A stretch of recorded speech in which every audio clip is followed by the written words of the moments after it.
नमस्कार दोस्तों, मैं आनंद आप सभी का स्वागत करता हूँ हमारे चैनल लीगल शिक्षा ऑफिशियल पर। तो दोस्तों आज के वीडियो में बात करेंगे आईपीसी सेक्शन 35 के बारे में। तो जानिए क्या है आईपीसी धारा 35 से सारी जानकारी इस वीडियो के माध्यम से मैं बताने वाला हूँ। तो बिल्कुल भी बिना देरी से इस वीडियो को हम स्टार्ट करते हैं। अगर वीडियो अच्छा लगा तो आप लाइक जरूर कीजिएगा और हमारे चैनल लीगल शिक्षा ऑफिशियल को सब्सक्राइब जरूर कीजिएगा। तो दोस्तों आईपीसी धारा 35 यानी सेक्शन 35 में आपराधिक ज्ञान यानी क्रिमिनल नॉलेज या आशय यानी इंटेंशन को परिभाषित करती है। आइए जानते हैं कि आईपीसी धारा 35 यानी सेक्शन 35 इस बारे में क्या कहती है। आगे बात करते हैं। इंडियन पेनल कोड यानी भारतीय दंड संहिता में जुर्म यानी क्राइम और उनके दंड यानी पनिशमेंट की व्याख्या तो मिलती है, साथ ही इससे जुड़े प्रावधान यानी प्रोविजन भी इसमें मौजूद है। आईपीसी धारा 35 यानी सेक्शन 35 में आपराधिक ज्ञान यानी क्रिमिनल नॉलेज या आशय यानी इंटेंशन को परिभाषित करती है। आइए जानते हैं कि आईपीसी धारा 35 यानी सेक्शन 35 इस बारे में क्या जानकारी देती है। आगे बात करते हैं आईपीसी धारा 35 यानी आईपीसी सेक्शन 35 की डेफिनेशन के बारे में। तो दोस्तों आपको बताना चाहूंगा भारतीय दंड संहिता यानी इंडियन पेनल कोड की धारा 35 यानी सेक्शन 35 आपराधिक ज्ञान यानी क्रिमिनल नॉलेज या आशय यानी इंटेंशन से संबंधित है।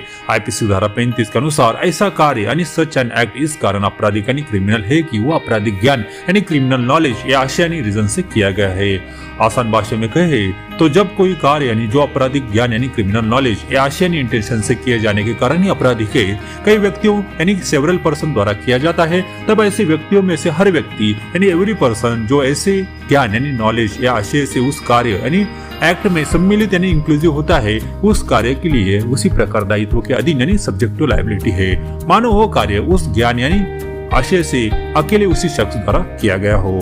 आगे बात करते हैं। ऐसे समझे कि एक शख्स ने अपराध यानी ऑफेंस करने के मकसद यानी इंटेंशन से ही उस वारदात को अंजाम दिया है और उसने अपने साथ 4-5 और लोगों को भी इस काम में शामिल किया है। उस शख्स के साथ साथ उन सभी को उस वारदात के बारे में जानकारी यानी नॉलेज है और उन्होंने ये जानते हुए कि वो शख्स अपराध करने जा रहा है फिर भी उसका साथ दिया है और उस वारदात को मिलकर अंजाम दिया है। तो ऐसे हालात में अगर उन सभी आरोपी यानी एक्यूज के खिलाफ अपराध सिद्ध हो जाता है तो वारदात में शामिल हर एक शख्स के खिलाफ आईपीसी की धारा 35 यानी सेक्शन 35 के तहत कार्यवाही यानी एक्शन की जाएगी।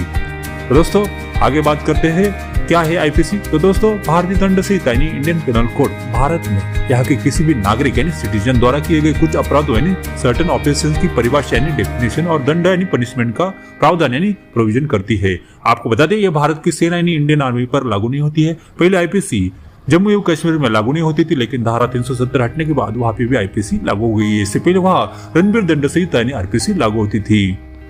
आगे बात करते हैं अंग्रेजों ने लागू की थी आईपीसी। तो दोस्तों ब्रिटिश कालीन भारत यानी ब्रिटिश इंडिया के पहले कानून आयोग यानी लॉ कमीशन की सिफारिश यानी रिकमेंडेशन पर आईपीसी 1860 में अस्तित्व में आई और इसके बाद इसे भारतीय दंड संहिता यानी इंडियन पेनल कोड के तौर पर 1862 में लागू किया गया था।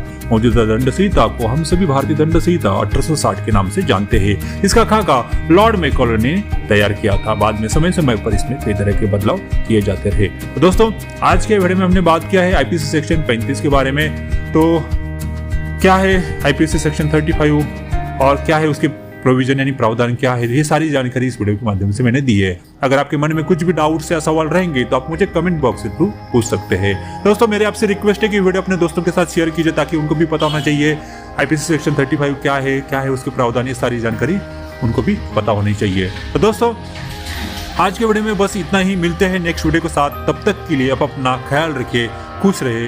धन्यवाद। जय श्री राम।